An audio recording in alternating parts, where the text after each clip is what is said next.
नमस्कार, मैं हूं रविंद्र जैन और आप देख रहे हैं मुंबई मास टाइम्स। आइए देखते हैं आज की मुख्य खबर।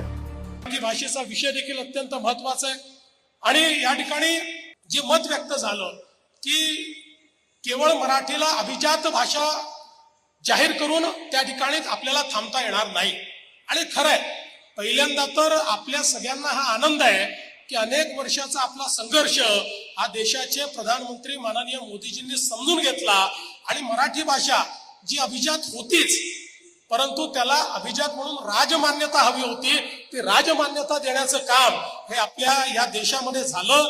आता एक काम झालंय, आता दुसरं काम आपलं बाकी आहे।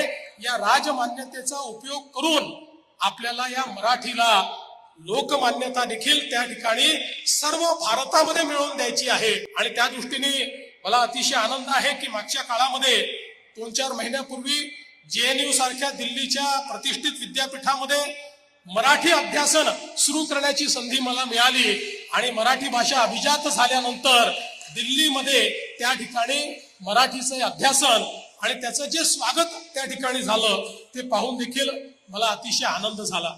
खरं तर एक मुद्दा सातत्याने या ठिकाणी येतोय की भाषा सक्तीची कुठली।